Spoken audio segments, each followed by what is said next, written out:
How's it going? Welcome to Change is Good. My name is Brian. In this video, we'll be hunting through a $200 bag of nickels. But before we get started, we have to cut this bag open and make a nice shiny pile. Are you ready, bag? You couldn't keep them forever. All right, the pile has been created, and to be honest with you, I'm pretty excited about this bag because as I was pouring out the coins, one of the first coins that slid out caught my eye. Let me show you under the scope. Now, if you're wondering what I saw, here it is. A 1950. At the very least, it's a semi-key date. If it's got a mint mark, it's the 1950D, the rarest of all Jefferson nickels. Of course, we're going to reveal this coin at the end of the hunt, so grab some popcorn. All right, now it's time to get this pile started. We're going to be looking for V-nickels, Buffalo nickels, Silver War nickels, anything pre-1960, proofs, varieties, mint errors, foreign coins, anything worth more than a nickel. When this pile is gone, I'll be back with a recap of the hunt. All right, the bag is done, and it was a fun one. I'm going to cover these finds with you first, then we'll go to the finds from the 1940s and 1950s afterwards. First up, we have a pair of dateless Buffalo nickels. I don't have any nickel date with me, so I can't get the date on these, but this one here is a Philadelphia. This one has a hint of a San Francisco mint mark at the bottom, so one Philly, one San Francisco, both type 2s. Next up, we have a toasty, but legible, 1942 P Silver War nickel. It's in pretty rough shape, but it is 35% silver. Here we have a 2006 P that was struck through some grease. As you can see, some of the motto here is missing. Not extreme, but worth keeping. We also had a couple of Canadian nickels. The first one here is from 1984. The second one is from 1999. We also had another foreign coin. It's a 1980 Republic of Trinidad and Tobago 25-cent coin. Pretty cool. We also had 8 2009 D nickels. I keep these because this year was a low mintage year, and these are pretty tough to find in circulation. They also sell for a pretty hefty premium on eBay, usually around $2 a piece in circulated condition. That's basically 40 times face value. They're definitely worth holding on to. We had no finds from the 30s, but here are the ones from the 40s. We had two 1940Ps, 1940S, a 41P, a 41S, a 42D non-silver, that's a tough date, a 46P, a 46D, three 1947Ps, and 1948 and 49 that I haven't looked at yet, so they could be semi-key dates. Let's check them out up close.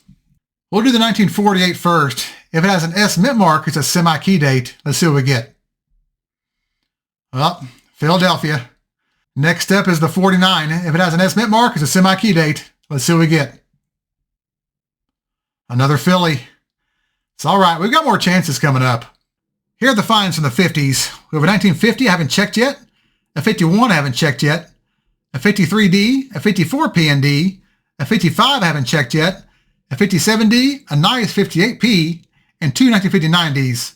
We still have 3 chances for glory. We're going to check this 1955 for no mint mark, this 1951 for an S mint mark, and this 1950 for a D mint mark. We'll save that one for last.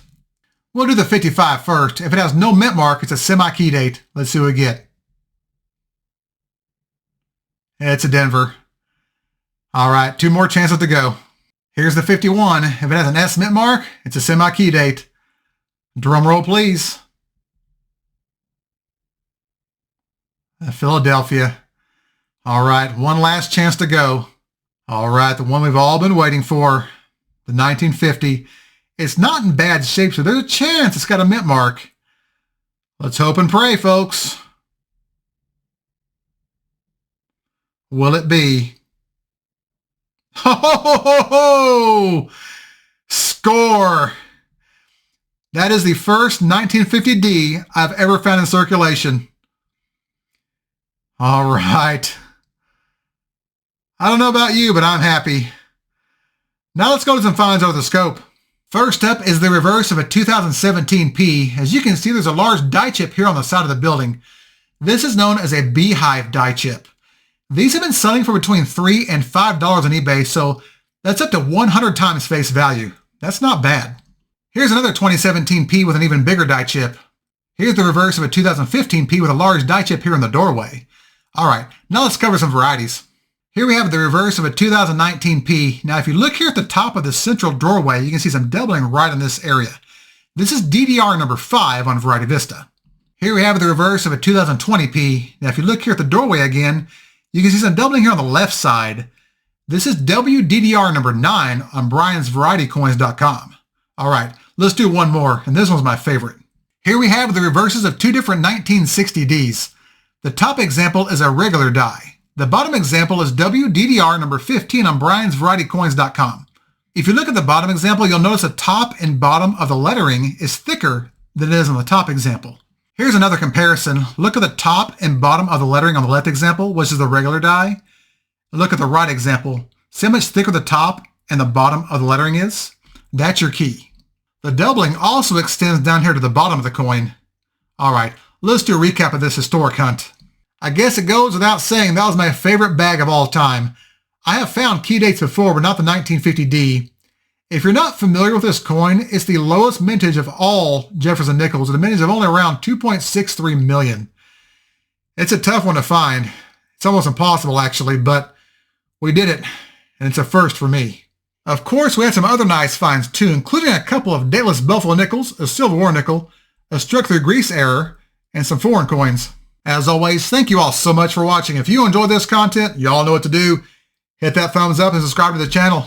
And if you have any feedback or questions about any of these finds, feel free to leave me a comment and I'll get back with you as soon as I can. Thanks again, and remember, every coin has a story, and some of those stories are historic. I'll see y'all next time.